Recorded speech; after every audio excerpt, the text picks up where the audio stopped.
Good morning student. Bhagwati शिक्षा प्रशिक्षण महाविद्यालय गंगापुर सिटी के ऑनलाइन क्लासेस में आपका स्वागत है। आज तक की एक यूनिट हो गई, सेकंड यूनिट चल रही है, इसके टॉपिक्स चल रहे हैं। तो हम सब इसमें काफ़ी चीज़ों का अध्ययन कर चुके हैं, क्योंकि इसके अंदर हम कल अपने किस चीज़ का अध्ययन किया था, जो अपन भूमि का वर्गीकरण पढ़ रहे थे, सेट टैक्सोनॉमी वगैरह पढ़ रहे थे, उसका अध्ययन कर रहे थे। इसी प्रकार से आज हम अभिक्रमिक अनुदेशन का अध्ययन करेंगे, यानी प्रोग्राम इंटरेक्शन में अभिक्रमिक अनुदेशन।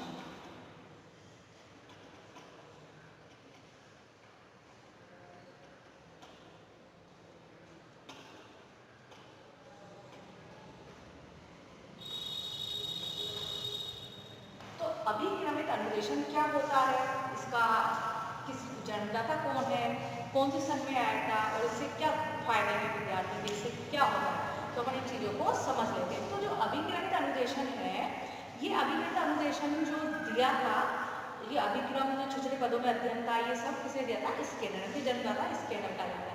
तो स्केनर ने क्या कहा था और कौन से सन में दिया था, तो अभिक्रमिक अनुदेशन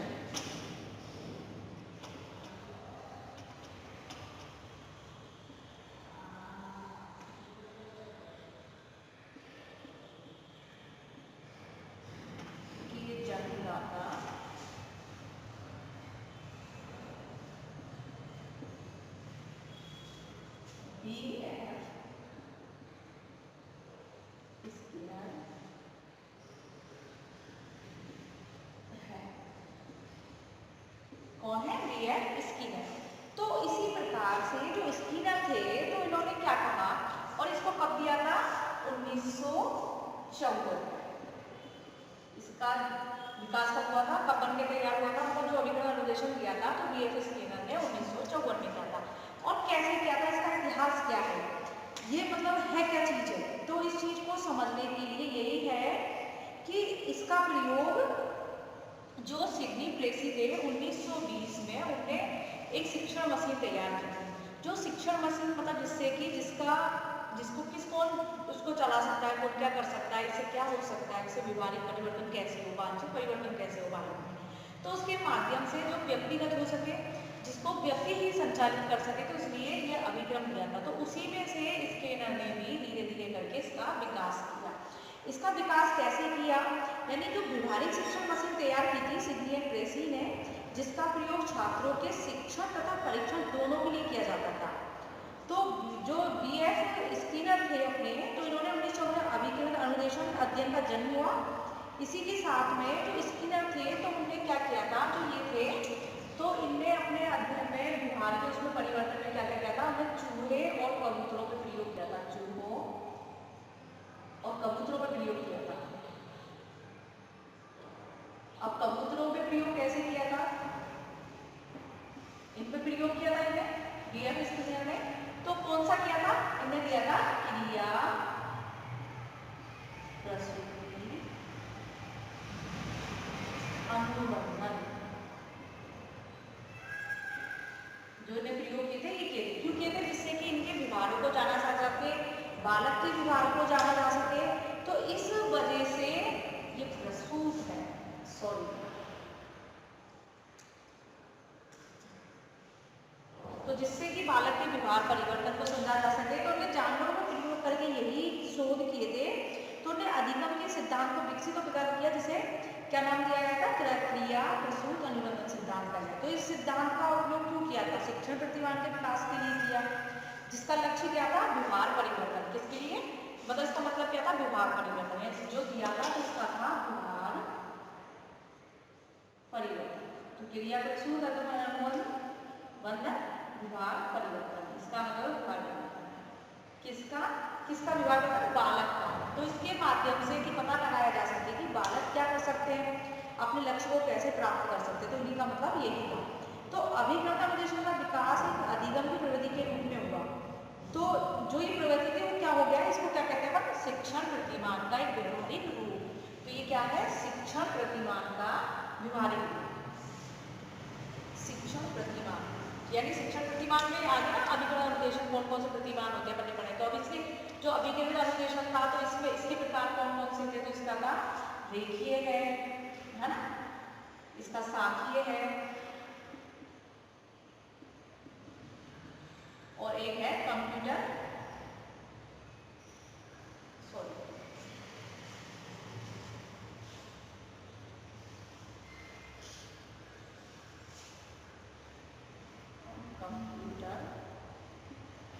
अनुदेशन। तो इसके प्रकार, तो इनमें क्या होता है क्या नहीं होता, हम इन चीजों को समझ लेते हैं। तो इसके जनकर्ता कौन है, इसके बीएफ स्किनर है और इसमें 1954 में दिया था। इससे क्या था, तो इनने अपने जो प्रतिमान जो अपने व्यवहार परिवर्तन के लिए जो प्रयोग किए, वो प्रयोग चूहे और कबूतर पे किए थे, सब क्रिया प्रसूत अनुबंधन। तो ये सब किस लिए थे, व्यवहार परिवर्तन के लिए। तो ये चीज अपने समझ ली है। तो अब इसी के साथ में अपन अब ये चीज देखते हैं कि अभिक्रमिक अनुदेशन क्या होता है। ये चीज समझेंगे अपन, क्या होता क्या है अनुदेशन।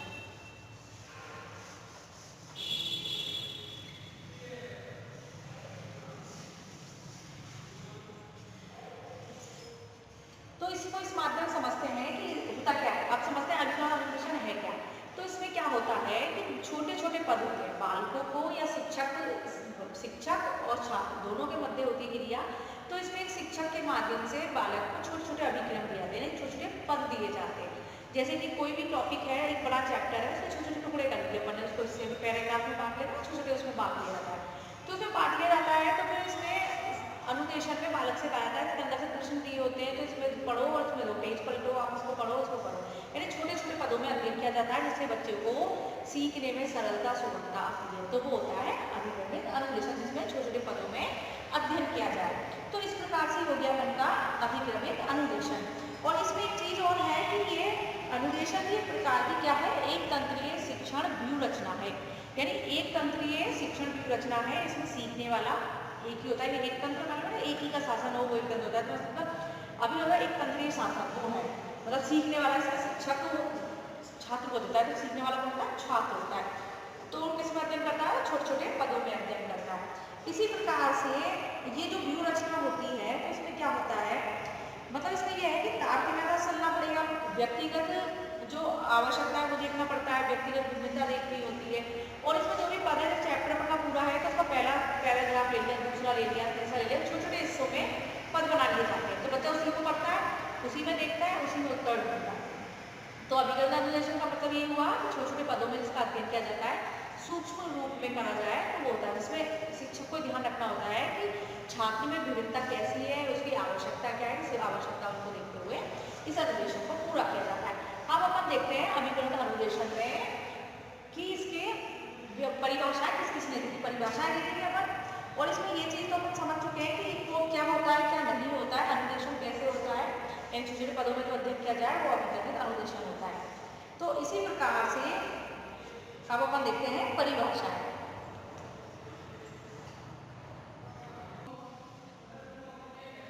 इसी प्रकार से अपना जो अपन देखिए परिभाषाएं देखते हैं, तो परिभाषाएं इसी प्रकार से अपन देखते हैं, अगर एक ऐसी शिक्षण विधि है जो व्यवहार में वांछित परिवर्तन अधिक सरलता एवं सुगमता से उत्पन्न कर देती है।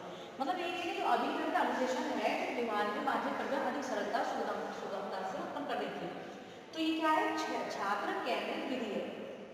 ये सरल से कठिन क्रम में छोटे छोटे पदों में क्रमबद्ध गति प्रस्तुत की जाती है। मतलब वही मालूम है अभिक्रमिक अनुदेशन क्या है, इसमें बालक को सीखने में सरलता और सुगमता होती है। और छात्र केंद्रित इसलिए है कि उसमें छात्र स्वयं सीखता है, स्वयं करके सीखता है। तो कैसे सीखता है कि जब जैसे कि छोटे छोटे पद तैयार किए जाते हैं, जैसे कि अपने बच्चे को प्रश्न दे दिए किसी पेज पे और दूसरे पेज पे उसका उत्तर लिख दिया, उसका कारण लिख दिया, उसका वो लिख दिया, तो बच्चा क्या करता है, उनको उत्तर देगा तो खुद मिला सकता है, खुद का मूल्यांकन खुद कर सकता है। अभिक्रमिक अनुदेशन में ये है कि बालक को उसमें कठिनाई नहीं होती और वो जिसकी जितनी क्षमता होती है, जितनी योग्यता के अनुसार वो सीख लेता है। अगर नहीं सीख पाता है तो उसकी वो शिक्षक उस समस्या को दूर कर लेता है, क्योंकि अनुदेशन में इसमें जुड़ा हुआ है ना, इस वजह से। तो अधिगम तो सीखना होता है, अनुदेशन भी किसी के द्वारा सिखाया गया है। शिक्षक इसमें तैयार करता है प्रारूप को, इसमें फ्रेम या वो तैयार होते हैं, जिससे बालक के आगे प्रस्तुत किए जाते हैं, फिर बालक स्वयं उसको करता है। तो बच्चा उससे क्या जल्दी से सीख जाता है और उसका ज्ञान ये स्थायी भी रहता है। इसी प्रकार से परिभाषाएं है अपनी, तो परिभाषा जैसे कि बीएफ स्किनर, तो इधर लिख दो परिभाषा।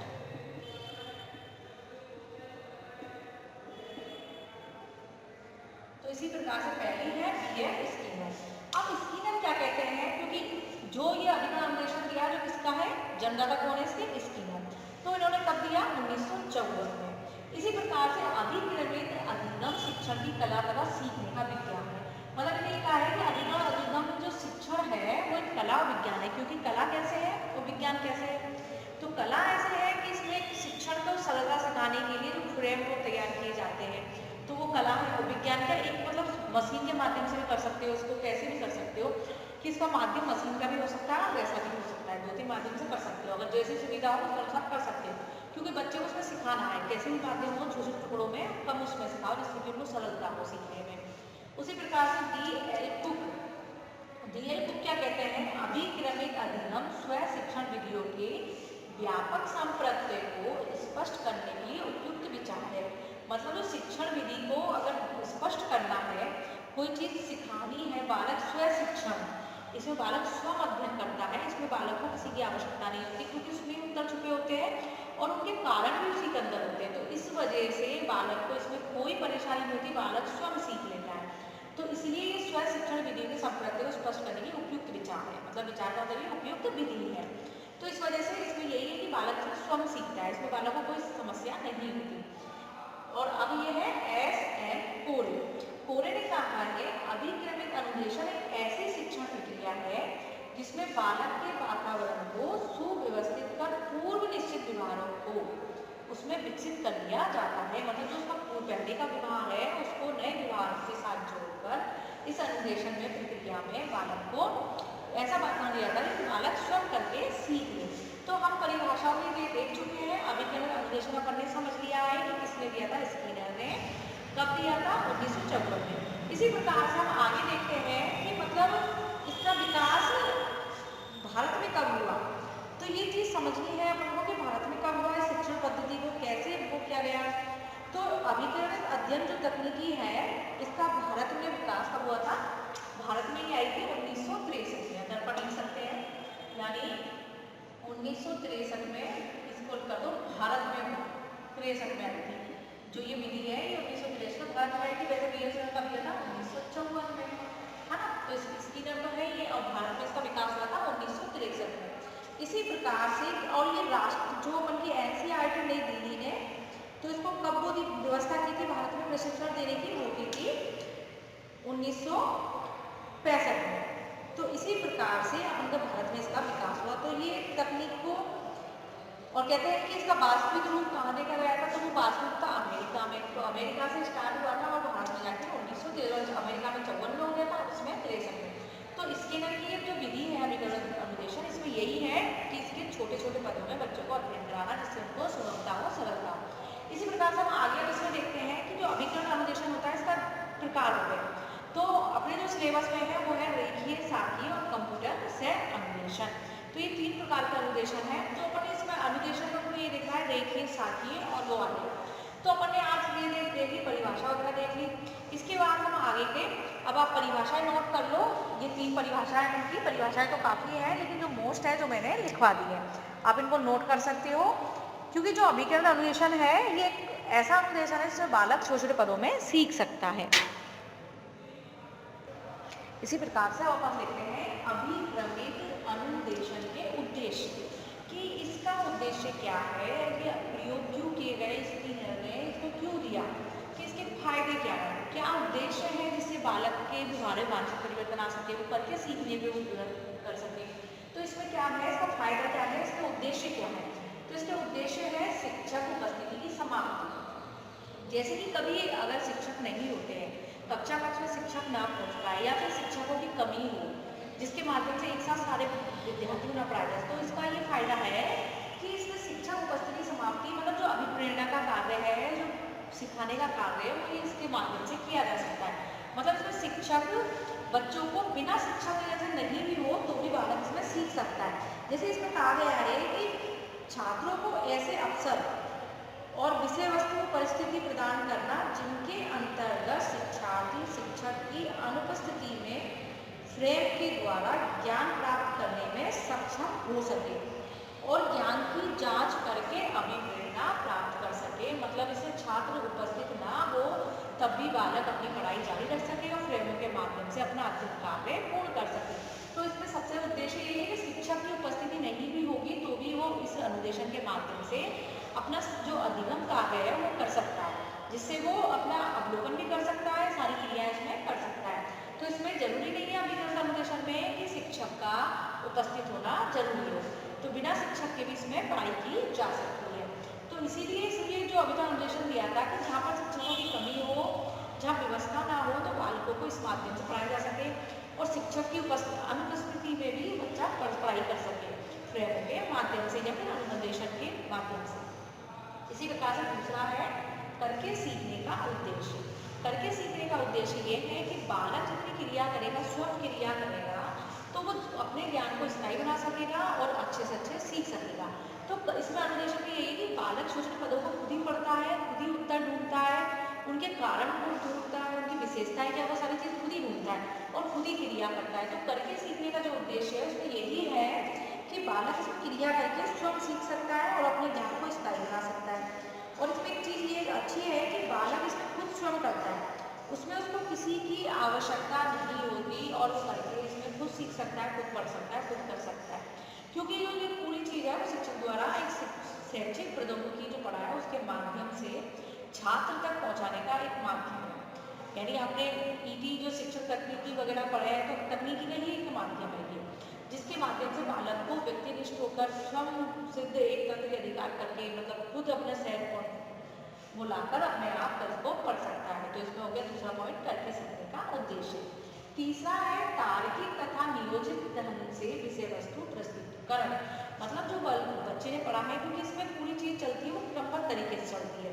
क्रमबद्ध इसलिए कि उसमें कोई भी टॉपिक इधर उधर से उठाया नहीं जाता है, उसका क्रम बना होता है और बच्चा डिटेल से पढ़ता है शुरू से लेके वही शुरू से लास्ट तक, शुरुआत है और वहाँ अंत तक। इसी प्रकार तार्किक ढंग से विषय वस्तु प्रस्तुतीकरण ये पॉइंट है। तो इसमें यही है कि इसका उद्देश्य है कि छात्रों के सम्मुख पाठ्य वस्तु को अत्यंत ही तार्किक नियंत्रित रूप से प्रस्तुत किया जाए, जिससे कि बालक और अच्छे ढंग से सीख सके। यानी जो विषय वस्तु है उसकी प्रस्तुतीकरण ऐसे हो कि एक तो क्रमबद्ध हो और सही हो, उसमें गलती ना हो और सही रूप से प्रस्तुत हो, जिससे बालक अपने ज्ञान को, अपने अधिगम को, अनुदेशन को अच्छे से वो कर सके। एक तार्किक नियोजन से विषय वस्तु का प्रस्तुतीकरण। इसी प्रकार से चौथा पॉइंट है स्वयगति का उद्देश्य। जो अभिप्रेरित अनुदेशन है इसमें स्वयगति होती है, यानी उसके पैराग्राफ, फ्रेम या पद बनाए जाते हैं, तो बच्चा जितना चाहे उतना पढ़ सकता है, जितना समय पढ़ना चाहे उतना पढ़ सकता है, उसकी इच्छा को जितना पढ़ सकता है, क्योंकि इसमें स्वयगति होती है। वो अपने क्षमता के अनुसार, योग्यता के अनुसार, दक्षता के अनुसार इसको पढ़ सकता है। यानी स्वयगति होती है छात्र की पढ़ने की, कि वो कैसे पढ़ना चाहता है, कैसे नहीं पढ़ना चाहता है, तो इसमें अभिकरण अनुदेशन में स्वयगति के माध्यम से पढ़ सकता है। इसमें यही है कि जो ये पद्धति है इसमें शुद्ध बस व्यक्तिनिष्ठ पद्धति कहा जाता है। इसलिए कहा जाता है कि इसमें बच्चा अपनी चेष्टा के अनुसार, अपनी गति के अनुसार इसमें अध्ययन कर सकता है। तो इसमें यही है, सबसे अच्छी अच्छाई यही है कि इसमें शिक्षक की उपस्थिति जरूरी नहीं होती। इसमें करके सीखने का उद्देश्य बालक खुद स्वयं करता है, खुद सीखता है, तो उसका ज्ञान स्थायी हो जाता है। इसी प्रकार से उसका तार्किक तथा नियोजित ढंग से विषय वस्तु प्रस्तुतीकरण मतलब जो भी होता है वो क्रमबद्ध रूप में होता है, बिखरा हुआ नहीं होता है, एक चीज डिटेल से व्यक्ति पढ़ सकता है। यदि कई चीजें ऐसी होती है कि कई बार अलग अलग हिस्से कर दिया जाता है, बच्चा नहीं समझ पाता ये इसका किसका है, ये किसका है, किसका नहीं है। तो इस प्रकार से इसमें क्या पूरी क्रमबद्ध तरीका होती है, तारतम्यता होती है, जुड़ाव होता है एक दूसरे से, क्योंकि कोई भी चीज पढ़ते हैं तो अपन कहते हैं तारतम्यता जरूरी होती है, उसका जुड़ाव जरूरी होता है। इसी प्रकार स्वयगति हो गया, बच्चे की गति है, उसकी योग्यता, दक्षता, क्षमता कैसी है और कितनी रुचि है, उसके अनुसार उसको अध्ययन कर सकता है। तो इसमें स्वयगति का उद्देश्य हो गया। इसी प्रकार से इसका अगला उद्देश्य है स्वयं मूल्यांकन का उद्देश्य। जो अभिप्रेरित अनुदेशन है इसमें स्वयं मूल्यांकन, यानी जो बालक पढ़ रहा है या प्रश्नों का वो कर रहा है, चाहे पैराग्राफ में कर रहा है, किसी में भी कर रहा है, तो उसमें यही फायदा है इसमें कि वो अपना मूल्यांकन खुद जभी की जभी कर सकता है, क्योंकि उसको पेज ही पलटना होता है, या फिर अगर कंप्यूटर के माध्यम से रहा है तो उसको चेंज करना पड़ता है, बस कि इधर पीछे से देख लेगा, आगे देख लेगा, पेज चेंज हो जाएगा। तो इस तरह से स्वयं मूल्यांकन वो कर सकता है कि हाँ मैंने जो पढ़ा है वो सही है, इसका प्रश्न का उत्तर दिया है, सही दिया है, दिया है, वो पीछे पलट के देख सकता है, या फिर उसमें क्लियर कर सकता है कि हाँ मैं सही हूँ या नहीं, तो वो स्वयं मूल्यांकन भी कर सकता है। इसमें किसी भी शिक्षक की बाउंडेशन नहीं होती, कोई डर नहीं होता, कुछ नहीं होता। तो इस अभिकरण अनुदेशन को इसलिए ही एक अच्छी तकनीक बनाया गया है, इसमें बच्चा खुद अपने ढंग से इसमें पढ़ सकता है। और इसमें यही है कि इसमें बच्चा अच्छे से खुद के सारे ही पढ़ता है, इसमें सारी की जरूरत नहीं होती है। इसमें छोटे छोटे पद होते हैं, क्रमबद्ध ढंग से होता है, और इसमें जो बच्चा इसमें खुद संतुष्टि प्राप्त कर सकता है। क्योंकि गलती होती है तो तुरंत वो अपनी गलती को चेक कर सकता है कि हाँ मैंने ये चीज़ गलती कर दी है या नहीं करी है, वो सारी चीज़ों को समझ लेता है। तो इसके अपन के उद्देश्य हो गए, इसके शिक्षा उपस्थिति की समाप्ति हो गई, करके सीखने का हो गया, तार्किक तरह नियोजित ढंग से हो गया, स्वगति हो गई और स्व मूल्यांकन हो गया। इसी प्रकार से हम देखते हैं कि अभिक्रमित अनुदेशन, तो ये आपको पता है कि किसने दिया था, इसका जन्मदाता कौन है। तो इसी प्रकार से हम जान सकते हैं कि जो ये अनुदेशन को दिया था तो ये दिया था BF स्किनर ने 1954 में। तो इसी प्रकार से हम आगे अपने उद्देश्य देख लिए, परिभाषा देख ली, इसका अर्थ देख लिया, इसकी प्रक्रिया क्या है वो देख ली। मतलब इस फ्रेम टाइप से मतलब इस फ्रेम बना दिया है, एक फ्रेम में योगा, दूसरे में योगा, तीसरे में 5 फ्रेम के माध्यम से इसको किया जा सकता है। और उसको कई स्लाइड्स वगैरह बनाते हैं उसके माध्यम से भी हो सकता है। तो इसमें कई माध्यम हो सकते हैं अभिक्रमित अनुदेशन के। तो इसमें यही है कि बच्चा स्वगति से स्वयं उससे अपने उससे सीखता है, और उसका सीखने का फायदा ये होता है कि एक तो पद छोटे होते हैं जिनका सूक्ष्म रूप में वो विश्लेषण कर सकता है। एक क्या होता है, सीखने वाले के द्वारा दिए गए उत्तर का सिद्धांत जो होता है, मतलब इसमें स्वयं कार्य करेगा, स्वयं सीखेगा, स्वयं मूल्यांकन करेगा, स्वयं ही फीडबैक मिल जाएगा उसको। तो कितना फायदा है इसको अभिक्रमित अनुदेशन का कि जिससे बालक अच्छे से स्वगति से सीख सकता है। मतलब बालक को किसी के उसमें नहीं रहना है, बच्चा खुद सीखता है, इसलिए इस तकनीकी का प्रयोग किया गया। जैसे कि जो स्किनर थे उन्हें क्रिया प्रस्तुति सिद्धांत दिया, तो वो दिया था, उसमें क्या दिया था कि उन्हें चूहे और कबूतर, यानी उन्हें चूहे को कैसे किया, क्या किया था उन्हें कबूतर और चूहे पे कैसे किया था, है ना। तो उसमें प्रयोग तो उन्हें कई किए हैं, तो इस वजह से अब उसमें यही था कि चूहा को कैसे दबाएगा, कैसे निकलेगा, उसको पिंजरे में बंद किया गया था। तो वो क्या सिद्धांत था उसमें यही था कि चूहा धीरे धीरे प्रयास करता है, अभ्यास करता है, और वो बाहर उसमें निकल जाता है, या फिर उसको रोटी मिल जाती है कई प्रकार के, जैसे कि फट से वो दबेगा और वो रोटी मिलेगी उसको। तो ये सिस्टम था। तो उसमें यही था सब कुछ व्यवहार परिवर्तन, कि जो व्यवहार था तो उसको अगर उससे कोई मिलता है, कोई पुनर्वलन फीडबैक मिल रहा है, तो उस व्यवहार को वो अच्छे से करेगा और जल्दी से जल्दी सीखने की कोशिश करेगा। तो इसका जो अभिक्रमित अनुदेशन है, इसका यही फायदा है कि बच्चा स्वगति सीखता है, छोटे पदों में सीखता है, और अपनी जांच खुद करता है, और मूल्यांकन भी खुद ही करता है। तो ये सारी चीज़ का इसमें यही फायदा है कि छात्र इसमें परीक्षण कर सकता है, स्वयं का मूल्यांकन कर सकता है, ये सारी चीज़ों के इसमें फायदे हैं। तो इसी प्रकार से हम अनुदेशन को समझ चुके हैं, इसकी परिभाषाएं देख ली है, उद्देश्य देख लिए है। आगे हम इसी प्रकार से अपने इसकी परिभाषा देख ली, इसका इतिहास देख लिया, इसका अर्थ, अपने अनुदेशन का अर्थ समझ लिया, प्रक्रिया समझ ली, ये सारी चीज़ें समझ ली। अब इसमें पूरा जो पढ़ने परिभाषा देख तो इसका एक निचोड़ क्या निकला, तो इसमें यही है कि यह है व्यक्तिगत रूप से शिक्षण प्रदान करने की तकनीक है। यानी व्यक्तिगत रूप से व्यक्ति, मतलब एक व्यक्ति खुद स्वयं सीख सकता है, खुद शिक्षण प्रदान कर सकता है, मतलब बिना उसके भी खुद कर सकता है। तो मतलब एक व्यक्तिगत रूप से शिक्षण प्रदान करने की एक तकनीक कि एक व्यक्ति ही सभी को शिक्षित कर सकता है, एक फ्रेम के माध्यम से समझा सकता है। तो दूसरा है तार्किक रूप से पहले व्यवस्थित, जो अनुदेशन देना है तो तार्किक रूप से पहले व्यवस्थित की जाती है, कि मतलब इसका कोई ऐसा हिस्सा ना हो जिससे बच्चे को समस्या आए पढ़ाई में या किसी चीज़ में। तो ये तार्किक क्रम में पहले व्यवस्थित किया जाता है। तो और फिर इसका दूसरा छोटे छोटे पदों में विभक्त, जो ये अनुदेशन है, अभिक्रमित अनुदेशन है, इसको छोटे छोटे उचित पदों में विभक्त किया जाता है, जिसको हम क्या कहते हैं, फ्रेम कहते हैं। क्या कहते हैं इसको, फ्रेम कहते हैं। छोटे पदों में व्यक्त करते हैं, इसको कहते हैं फ्रेम में, या फ्रेम में कह सकते हो, तो ये फ्रेम कहलाता है। इसी प्रकार से प्रश्न पुष्टि तथा पुनर्वलन, जो ये अनुदेशात्मक पद्धति है, अभिक्रमित अनुदेशन है, इसके अंदर बालक को या विद्यार्थी को या छात्र को स्वयं पुनर्वलन ले सकता है, उसको खुद पता लग जाता है मैंने कहाँ गलती की है, कहाँ नहीं की है, और उसको फीडबैक मिल जाता है, उससे वो और आगे इसको सही करने की कोशिश करता है, और अगर गलती होती है तो उसको दोबारा वो सही कर लेता है। तो इसलिए इसमें यही है कि प्रतिभाषा पुनर्वलन मिल जाता है। और जो पांचवा है विद्यार्थी निरंतर सक्रिय, मतलब बालक इसमें अपनी गति के अंदर स्वगति से, स्व परीक्षण से वो अपनी विद्यार्थी निरंतर सक्रिय रहता है और सीखता रहता है।